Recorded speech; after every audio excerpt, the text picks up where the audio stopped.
आज हम लोग रेशियो चैप्टर से कुछ क्वेश्चंस को सॉल्व करने वाले हैं। आज हम लोग क्वेश्चन नंबर 26 से सॉल्व करेंगे और इससे पहले का जो क्वेश्चन है उसका लिंक आपको डिस्क्रिप्शन में मिल जाएगा। तो चलिए देर न करते हुए क्वेश्चन को सॉल्व किया जाए। तो देखिए क्वेश्चन नंबर 26 में दिया गया है पी और क्यू के मासिक वेतन का अनुपात जो है 4:3 है। तो पी है और क्यू है और ये दोनों के मासिक वेतन का रेशियो जो है 4:3 में दिया गया है। यदि पी और क्यू के वेतन में क्रमशः 10% और 5% की वृद्धि हुई है तो नया अनुपात क्या होगा। अब बोल रहा है ये वेतन का अनुपात है। अब इसमें क्या हो रहा है 10% का वृद्धि हो रहा है और इसका में 5% का वृद्धि हो रहा है। तो नया रेशियो जो है वो क्या हो जाएगा। क्लियर है, क्वेश्चन समझ में आ गया। अब देखिए इसका 10% निकालने जाएंगे तो पॉइंट में आएगा। तो पॉइंट में ना आए इसके लिए हम लोग क्या करेंगे, इसमें 2 जीरो बढ़ा देंगे और इसमें भी 2 जीरो बढ़ा देंगे। तो 2 जीरो बढ़ाने का मतलब है कि 100 से हम दोनों को मल्टीप्लाई कर दिए, इसको भी 100 से मल्टीप्लाई कर दिए, इसको भी 100 से मल्टीप्लाई कर दिए। तो रेशियो में कोई फर्क नहीं पड़ेगा। देखिए 0 से 0 कट जाएगा तो 4:3 हो रहा है। क्लियर है, हम कितना से भी मल्टीप्लाई कर सकते हैं। हम 100 से किए, आप चाहे तो 10 से करिए, 20 से करिए, 30 से करिए, किसी से भी कर सकते हैं। तो 100 से मल्टीप्लाई करना इजी रहता है, इसीलिए हम 100 से कर दिए। अब इसका 10% हम इजीली निकाल सकते हैं क्योंकि 10% वृद्धि बोला गया है। तो इसी संख्या का अगर 10% निकालेंगे हम लोग तो परसेंटेज चैप्टर अगर देखिएगा मेरा, ठीक है, इसी बुक का मैंने परसेंटेज चैप्टर भी क्लियर कराया हुआ है, तो उसको जरूर देखिएगा। उसमें मैंने ट्रिक बताया है कि किसी का 10% कैसे निकालते हैं फास्ट, किसी का 5% कैसे फास्ट निकाल सकते हैं। ठीक है, तो थोड़ा सा हम डिस्कस कर देते हैं।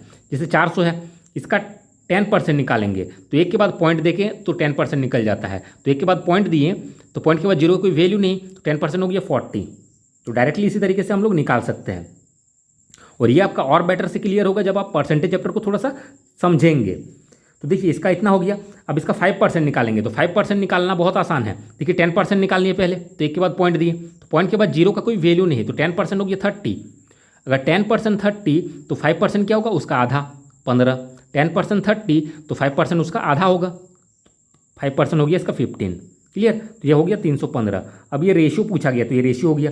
अब ये कटेगा तो काट लेंगे, तो देखिए 0 है लास्ट में, ये 5 है लास्ट में, तो 5 का टेबल में कट जाएगा। 5 6 जा 30, 1 बचा, 5 3 जा 15, फिर देखिए 5 8 जा 40, फिर 4 बचा, फिर 5 8 जा 40, तो 88:63 ये हम लोग का आंसर हो जाएगा। बहुत ही सिंपल सा क्वेश्चन था। अब आगे क्वेश्चन सॉल्व करेंगे।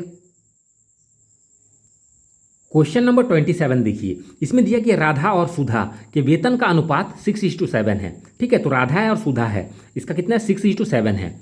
यदि दोनों में प्रत्येक का वेतन 3,000 रुपया बढ़ जाता है, मतलब दोनों का वेतन क्या हो रहा है 3-3 हज़ार करके बढ़ रहा है, तो अनुपात इतना हो जाता है, तो सुधा का वेतन कितना है हमको फाइंड करना है, सुधा का वेतन। क्लियर है, तो देखिए 6:7 का रेशियो है तो हम 6x और 7x कर देंगे। अनुपात को हम लोग फ्रैक्शन के फॉर्म में लिख सकते हैं, तो 6x/7x हो गया। अब इसमें क्या हो रहा है, प्रत्येक का वेतन में 3,000 बढ़ रहा है, मतलब इसमें भी 3,000 बढ़ रहा है और इसका भी 3,000 बढ़ रहा है, तो 3,000 ऐड कर देंगे। तो ऐड करने के बाद क्या हो जाता है, नया जो रेशियो होता है वो 8:9 हो जाता है, मतलब 8/9 हो जाता है। 8:9 मतलब क्या, 8/9 हो जाता है। तो पूछा गया सुधा का वेतन, तो सुधा कौन है, ये वाला। ठीक है, राधा सुधा, तो सुधा सेकंड वाला है मतलब 7, तो ये वाला 7x। ठीक है, तो जो 7x का वैल्यू होगा वही हम लोग का आंसर हो जाएगा। तो बस इसको अब कैलकुलेशन है सॉल्व करेंगे। तो देखिए क्रॉस मल्टीप्लीकेशन करेंगे तो इस चीज़ को मल्टीप्लाई करना पड़ेगा, तो 9 × 6 हो जाएगा, 9 6 जा 54, एक्स है तो एक्स, प्लस 9 3 जा 27 और 3 गो जीरो है। 8 का टेबल में 8 7 जा हो जाएगा 56x, प्लस 8 3 जा 24। ठीक है, तो 24,000 हो गया। अब x वाले को एक साइड कर लेंगे, मतलब 54x और माइनस में 56x हो जाएगा इज इक्वल टू 24,000, और ये इधर आएगा तो माइनस में 27,000 हो जाएगा। अब इस चीज़ को माइनस करेंगे तो -2x इज इक्वल टू -3,000। अब माइनस से माइनस कैंसिल हो जाएगा। अब x इज इक्वल टू ये 2 डिवाइड हो जाएगा इधर जाके, तो 1500 होगा। तो x का वैल्यू हम लोग का 1500 निकला, लेकिन हमको चाहिए किसका, सुधा का चाहिए। ठीक है, हमको निकालना किसका है, तो सुधा का वेतन। तो सुधा कितना है 7, मतलब 7x। क्लियर है, तो 7x का वैल्यू हम लोग निकाल लेंगे, तो कितना हो जाएगा 7 × x का वैल्यू आया हम लोग का 1500, तो 15 7 जा हो जाता है 105 और 2 को जीरो है, तो 10,500 ये हम लोग का आंसर हो जाएगा। अब आगे क्वेश्चन सॉल्व करेंगे। क्वेश्चन नंबर 28 देखिए, इसमें दिया गया है ए और बी के वेतन का योगफल जो है 25,000 है। तो ए और बी है और दोनों का वेतन का योगफल जो है 25,000 दिया गया है। ठीक है, वे अपने वेतन का 75% खर्च करते हैं। वे मतलब क्या, ये दोनों क्या कर रहा है 75% खर्च कर रहा है, तो बचत कितना करेगा, 25%, क्योंकि कोई भी चीज़ अपने आप में 100% रहता है, इतना माइंड में रखना है। कोई भी चीज़ अपने आप में 100% रहता है, तो 75% लोग क्या कर रहा है, खर्च कर रहा है, तो बचा रहा है कितना, 25%। उसकी बचत का अनुपात दिया गया इतना, मतलब ए और बी का बचत का रेशियो जो है 14:11 दिया गया है। क्लियर है। और बचत कितना कर रहा है, 25%। और ये क्या है, उसका वेतन है। तो वेतन मतलब होता क्या है, पहले समझिए। वेतन मतलब खर्च और बचत दोनों मिला करके उसका वेतन होगा।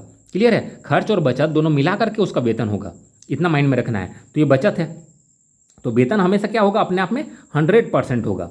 ठीक है। और एक बात याद रखना है कि वेतन कितना होगा, अपने आप में 100% होगा, लेकिन ये बचत का अनुपात है और ये वेतन है। तो हमको किसका चाहिए, रेशियो। तो रेशियो हमको चाहिए, वेतन का रेशियो चाहिए, तब हम लोग वेतन निकाल सकते हैं।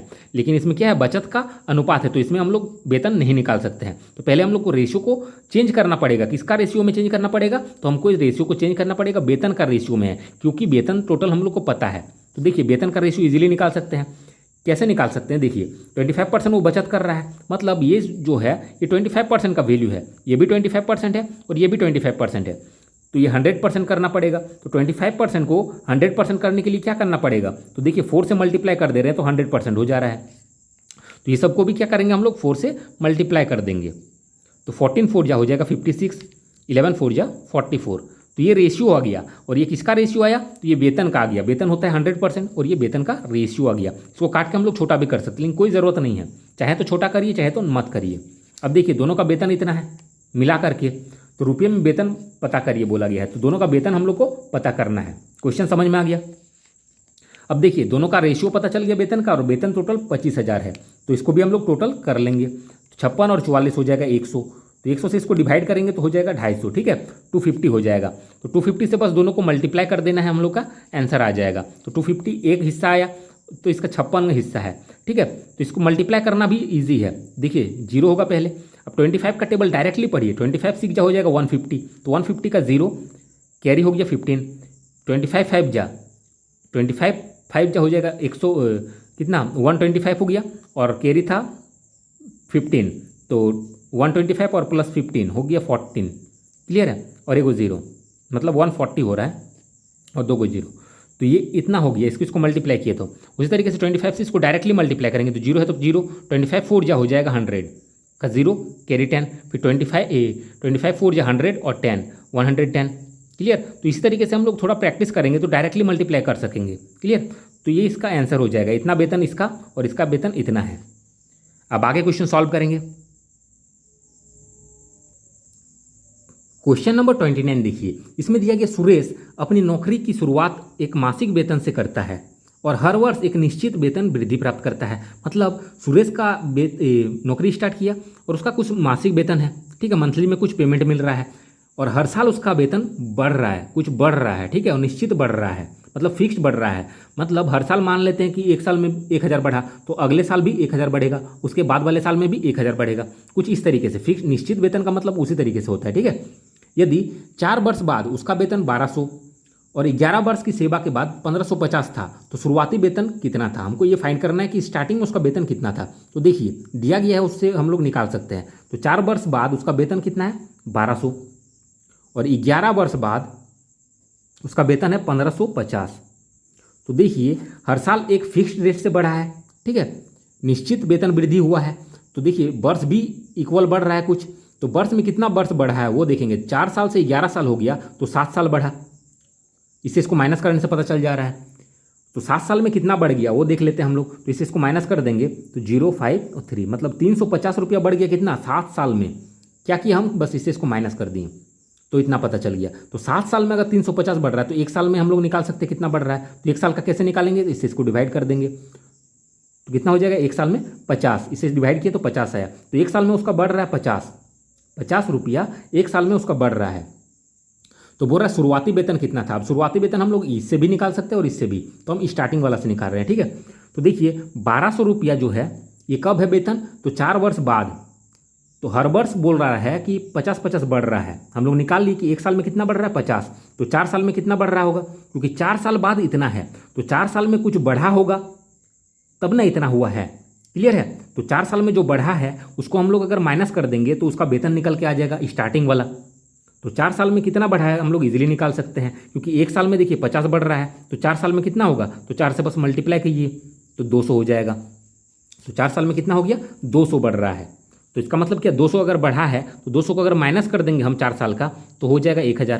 तो ये क्या हो गया, 1000 इसका शुरुआती वेतन था, स्टार्टिंग का इसका वेतन था। क्लियर है, स्टार्टिंग का वेतन 1000 था। बहुत ही सिंपल सा क्वेश्चन था, थोड़ा सा लॉजिक है, बस समझने का फेरा है। अच्छे से समझिए तो आपको क्लियर हो जाएगा। ठीक है, इस क्वेश्चन को आप लोग और एक बार रिपीट करके देख लीजिएगा, बहुत अच्छे से क्लियर हो जाएगा। अब आगे क्वेश्चन सॉल्व करेंगे। क्वेश्चन नंबर 30 देखिए, इसमें दिया गया है 24 सेबों को ऐसे 2 भागों में बांटा गया कि पहले भाग का 7 गुना दूसरे भाग के 5 गुना में जोड़ा जाए तो योगफल 146 हो जाता है। तो पहला भाग क्या है, बहुत ही सिंपल सा क्वेश्चन है। तो देखिए 24 गो सेब है, ठीक है, टोटल क्वांटिटी कितना है, 24 गो है। अब इसको क्या कर रहा है, 2 भागों में बांटा जा रहा है, ऐसे 2 भागों में बांटा जा रहा है, पहला भाग दूसरा भाग, कि पहले भाग का 7 गुना दूसरे भाग के 5 गुना में जोड़ा जाए। तो पहला भाग हम कुछ मान लेते हैं, ठीक है, पहला भाग अगर हम x मानते हैं तो दूसरा भाग क्या हो जाएगा, तो 24 में से माइनस कर दीजिए इसको, तो यही ना बचा हुआ ये होगा। अब बोलिए कि ये हमको समझ में नहीं आ रहा है, तो देखिए समझने के लिए बहुत ही इजी तरीका है, x ना मान करके हम लोग कुछ संख्या मान लेते हैं। हम मान लेते हैं कि ये 4 है, हम मान लेते हैं कि ये 4 है, आपको समझाने के लिए। 24 में से पहला भाग कितना है, 4, तो दूसरा भाग क्या होगा, तो आप लोग इजीली बोल सकते हैं कि ये 4 है तो ये 20 होगा। तो ये 20 कहाँ से आया, तो इससे इसको माइनस कर दिए तभी ना आया, 24 माइनस 4 किए तब ना 20 होगा। तो कहने का मतलब है हम डायरेक्टली तो नहीं बोल सकते कि 4 है, डायरेक्टली तो नहीं ना बोल सकते कि ये 4 है, तब निकालने का कोई जरूरत ही नहीं, डायरेक्टली बन जाएगा, है ना।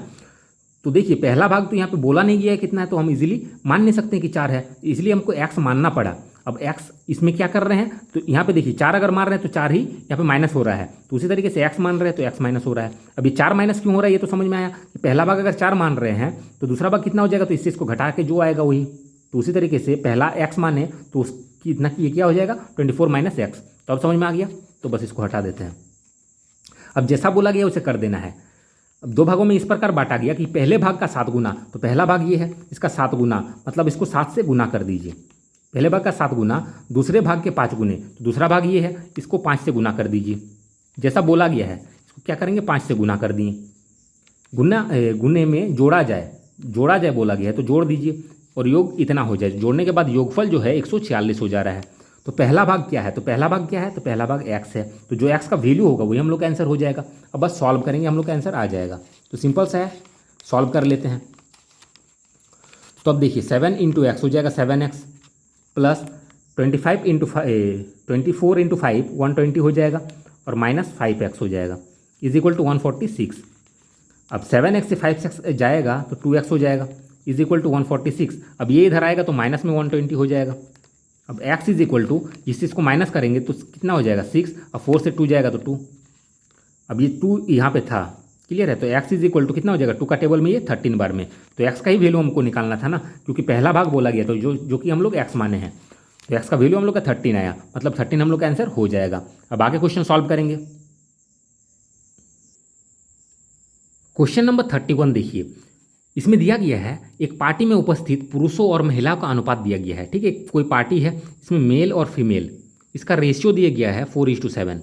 क्लियर है, इसका मतलब 4 गो अगर मेल है तो फीमेल कितना है, 7 गो है, इसका मतलब ये है। अब बोला पार्टी में कुल कितने लोग उपस्थित थे, पार्टी में कुल कितने लोग उपस्थित थे, बस इसी से हमको फाइंड करना है। तो ये क्या हो जाएगा, कैन नॉट बी डिटरमाइंड, मतलब हम लोग फाइंड नहीं कर सकते हैं, लेकिन ऑप्शन में तो ऐसा दिया नहीं गया है, तो ऑप्शन के अकॉर्डिंग हमको इसको सॉल्व करना पड़ेगा इस क्वेश्चन को। तो देखिए अगर एक लॉजिक वाला बात है कि देखिए मेल और फीमेल वही हो सकता है, मतलब पूरा पूरी होगा, 4 गो मेल होगा 7 गो फीमेल होगा, ऐसे हो सकता है। 8 गो मेल होगा तो 14 गो फीमेल होगा, इस तरीके से हो सकता है।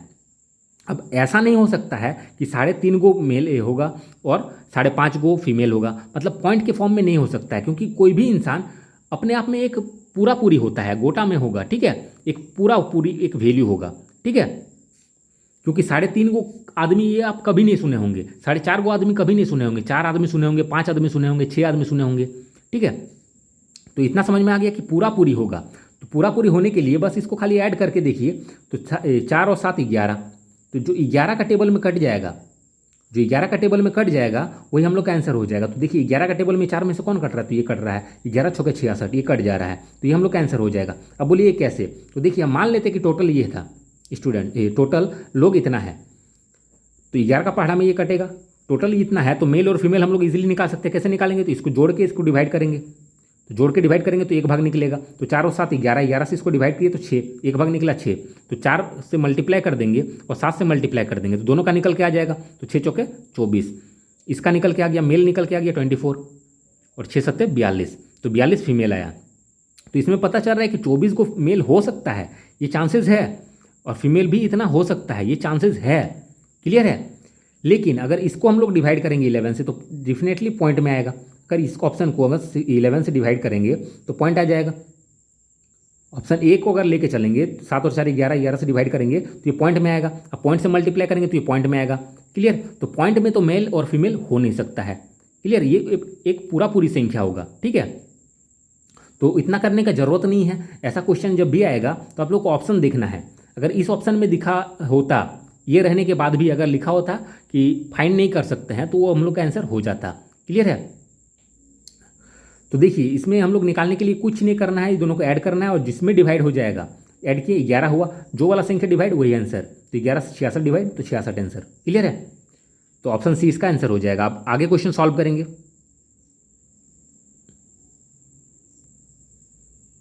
क्वेश्चन नंबर 32 देखिए, एक कक्षा में 40 विद्यार्थी है, टोटल स्टूडेंट्स है 40। एक दिन 7/10 विद्यार्थी उपस्थित थे। ठीक है, तो 7/10 विद्यार्थी क्या है? प्रेजेंट है। क्लियर है? उस दिन अनुपस्थित विद्यार्थियों की संख्या है, तो ये क्या है? प्रेजेंट है। तो ऑप्शन कितना होगा? तो देखिए, फ्रैक्शन के फॉर्म में फ्रैक्शन को पहले समझना सीखिए। नीचे में जो रहता है उसी को हम लोग टोटल वैल्यू मान के चलते हैं। मतलब टोटल 10 है तो 10 में से 7 जन आया है, प्रेजेंट है, 10 में से 7 जन प्रेजेंट है, तो 10 में से 3 जन अब्सेंट होगा। क्लियर है? तो 10 में से 3 जन क्या हो गया? अब्सेंट हो गया, अनुपस्थित हो गया। क्लियर? तो ये फाइंड करने बोला गया अनुपस्थित, तो ये फ्रैक्शन में बोलता तो इतना हो जाता, लेकिन संख्या में हमको पूछा गया है तो टोटल इतना है, इसका 3/10 अब्सेंट है, तो इसका 3/10 हम लोग निकाल लेंगे, तो 0 से 0 कैंसिल हो जाएगा, 4 तिया 12, तो 12 क्या है? अब्सेंट है। अब इसको हम लोग दूसरा तरीका से भी फाइंड कर सकते हैं। देखिए कैसे, 40 है, इसका 7/10 हम लोग निकाल लेंगे, टोटल प्रेजेंट ही निकाल लेंगे, 7/10 कर देंगे तो क्या हो जाएगा? 400 का 4 7 जा 28, तो 28 क्या हो गया? ये प्रेजेंट हो गया। अब देखिए, 40 में से अगर 28 को प्रेजेंट है तो ऑप्शन कितना होगा? तो इसे इसको बस माइनस कर दीजिए, इसे इसको बस माइनस कर दीजिए। अब बहुत को समझ में नहीं आया होगा, अगर इसको हम थोड़ा सा राउंड फिगर में ले लेते हैं, इसको हम 20 ले लेते हैं, तो 40 में से अगर 20 प्रेजेंट है तो ऑप्शन कितना? तो बोलिएगा 20। कैसे हो गया 20? तो इसे इसको माइनस किया, उसी तरीके से इसको माइनस कर देंगे तो हम लोग का ऑप्शन निकल के आ जाएगा, इसको माइनस करेंगे तो 12 आएगा। क्लियर? तो दोनों ही तरीका जान के रखिए। अब आगे क्वेश्चन सॉल्व करेंगे। क्वेश्चन नंबर 33 देखिए, इसमें दिया गया है संख्या युग्मों, मतलब 6:6 15 है और यहाँ पे 20 और 43 है, तो युग्म मतलब क्या? जोड़ा, ये और ये है। क्लियर है? कि प्रत्येक अंक में क्या जोड़ा जाए कि प्रत्येक का अनुपात समान हो जाए। ठीक है, तो प्रत्येक का अनुपात समान हो जाए मतलब ये समानुपाती हो जाए, ये बोलना चाहता है। ठीक है, तो प्रत्येक में क्या जोड़ा जाए, तो पहले लिख लेते हैं चारों को, हम लोग चारों को लिख लिए। प्रत्येक में क्या जोड़ा जाए, तो प्रत्येक में हम मान लेते हैं एक्स जोड़ा जाए, प्रत्येक में एक्स जोड़ा जाए। क्या जोड़ा जाए? तो एक्स जोड़ा जाए, और ये क्या हो जाए? अनुपात समान हो जाए। अनुपात समान का मतलब समान अनुपात हो जाए, समानुपात हो जाए। इसको हम लोग ऐड करें तो अनुपात समान का मतलब क्या? समान अनुपात, समानुपात। क्लियर? तो समानुपात का मतलब क्या? ये अनुपात होगा और ये समानुपात, ऐसे करते हैं।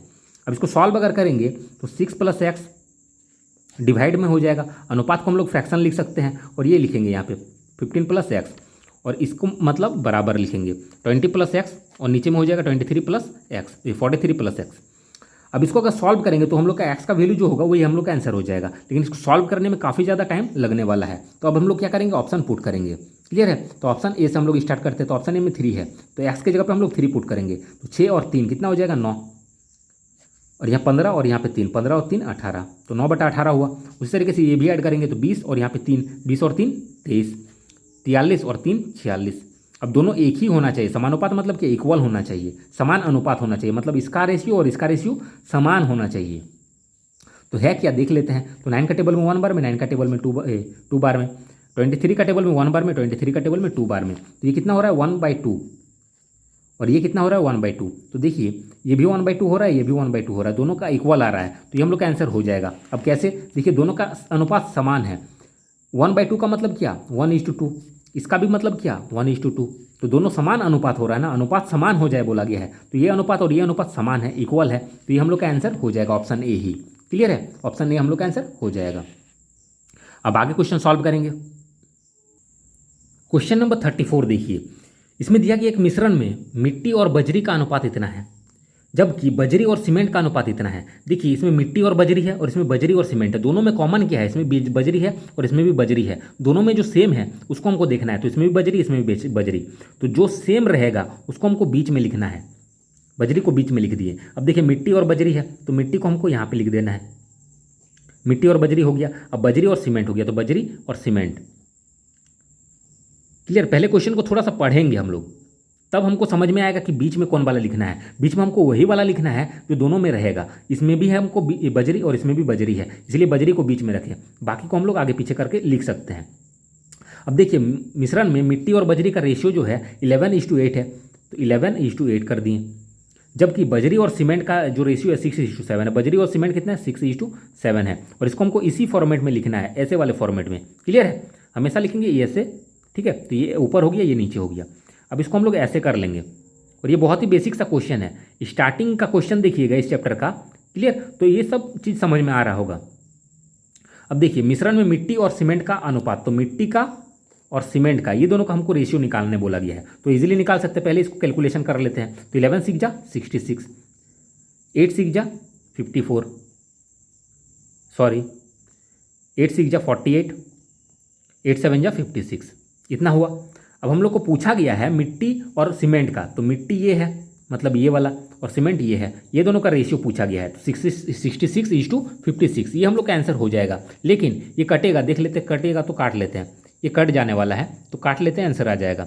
तो देखिए दोनों 2 का टेबल में कटेगा, 2 का टेबल में ये 28 बार में, 2 का टेबल में ये 33 बार में, तो 33:28 ये हम लोग का आंसर हो जाएगा। अब आगे क्वेश्चन सॉल्व करेंगे। क्वेश्चन नंबर 35 देखिए, इसमें दिया गया है ए बी तथा सी का योगफल इतना है। तो ए बी और सी का योगफल मतलब ए प्लस बी प्लस सी हम लोग को दिया गया 3800।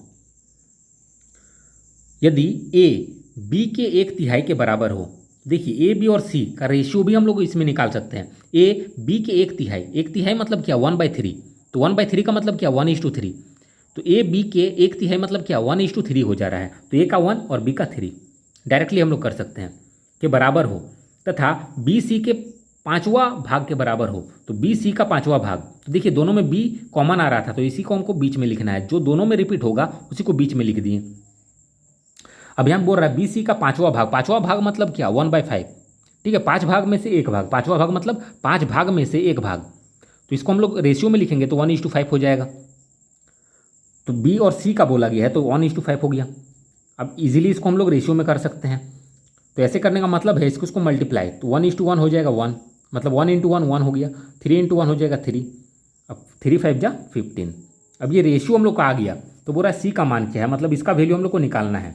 अब देखिए कैलकुलेशन है, बस तीनों को मिला के 3800 है, तीनों को मिला के 3800 है, तो तीनों को ऐड कर दीजिए, मिला दीजिए, 15 और 3 18 और 1 19, 19 से डिवाइड करेंगे तो 1 भाग निकलेगा, तो 19 दूने 38, 2 को 0, तो 1 भाग हम लोग का 200 निकला, और सी का पूछा गया है तो सी वाला ये है, तो बस इससे मल्टीप्लाई करेंगे हम लोग का आंसर आ जाएगा। तो 15 × 2 मतलब 15 × 200 करेंगे तो हम लोग का हो जाएगा 3000, ठीक है, 15 दूने 30 और 2 को 0, तो 3000 ये हम लोग का आंसर हो जाएगा।